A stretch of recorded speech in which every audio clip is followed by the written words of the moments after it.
Pecado, queridos, é como uma enfermidade, pense sobre isso, é como uma enfermidade perniciosa e epidêmica. Ela se manifesta em toda pessoa, ela está em todo mundo, em todo lugar. Às vezes, essa enfermidade não é tão visível ao olho humano, ela é mais silenciosa, os sintomas dela se apresentam de uma maneira mais sutil, pela cobiça desenfreada, ou pelo orgulho, ou pela incredulidade em Deus, em Sua Palavra, mas às vezes ela é tão invisível, não é? E tão gritante, um temperamento maligno, explosivo, mentiras contínuas, trapaça, linguagem suja, um comportamento vil, um desprezo pelo próximo, seja uma manifestação visível, clara e gritante, uma manifestação sutil, ali está, em toda pessoa, está na criança mais nova, no ancião mais cultivado,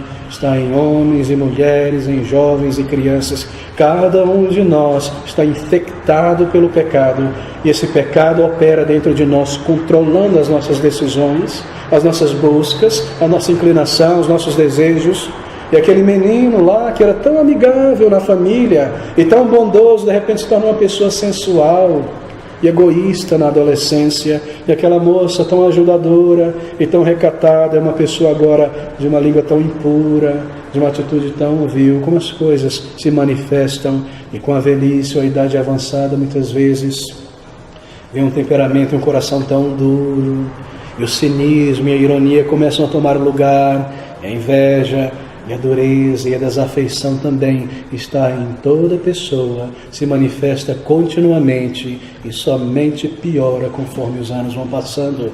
Sem mencionar o estrago que isso causa em nós, a decepção, a dissatisfação, tantas promessas quebradas, tantos planos que não foram cumpridos por nossa falta de palavra, e o vazio de propósito, tantos efeitos de todas as formas. É uma enfermidade tão absurda e tão poderosa e tão alastrada dentro de nós, que consome cada pessoa sobre a face da terra. Amigos, não há cura humana para o pecado.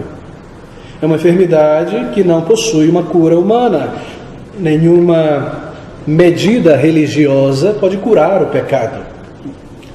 Nem liturgia, não há terapia humana, filantropia para curar o pecado, não há nenhuma ação humana ou conselho humano que pode de alguma maneira curar essa enfermidade. E tudo isso é o pecado que está ativo dentro de nós e se manifesta dentro de nós como uma enfermidade. Bem, queridos, a semelhança do pecado com uma enfermidade, ela para por aqui. Porque, diferente do pecado, uma enfermidade não é algo que alguém corre atrás. Ninguém sai atrás de um câncer, ou ninguém quer pegar o HIV, mas o pecado nós planejamos, e nos envolvemos, e nos entregamos, e desejamos, e nos indulgimos. A diferença para por aqui, não é? Esse é o limite dessa enfermidade, ou da comparação. O pecado só pode ser comparado a uma enfermidade a certo ponto. Quem deseja pegar uma enfermidade degenerativa, todos nós planejamos pecar, nos afastar de nosso Deus.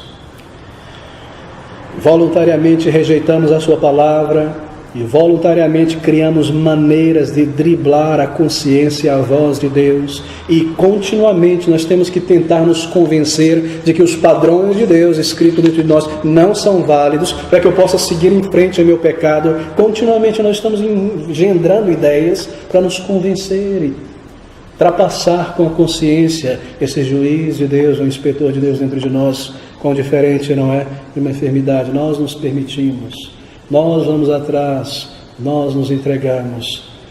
E como uma enfermidade, o pecado também é mortal, porque o pecado, nos diz a Bíblia, leva à morte espiritual. A Bíblia diz com toda a clareza possível que o pago ou salário de uma vida longe de Deus em pecados é a morte, é a separação de Deus, é a condenação eterna. É por isso, amigos, que a Bíblia acertadamente compara o pecado a uma enfermidade mortal. E Jesus Cristo nos diz essas palavras: os sãos não necessitam de médico, mas sim os que estão doentes. E esses enfermos somos nós, se é que nós reconhecemos o poder e a força e o estrago que o pecado já fez em nossas vidas. Amigos, pense sobre isso por um minuto. Se o pecado é comparado a uma enfermidade mortal que conduz à morte, veja também, Jesus Cristo está aqui se comparando ao médico de almas. Ele diz: eu não vim chamar os justos, mas sim os pecadores ao arrependimento. Os sãos não necessitam de médico. Ele se compara também ao médico. E quão maravilhoso é pensar sobre isso, não é? Jesus Cristo, o médico de almas, aquele que pode curar o pecado mais profundo e transformar caráteres e reconciliar pessoas com Deus Santo,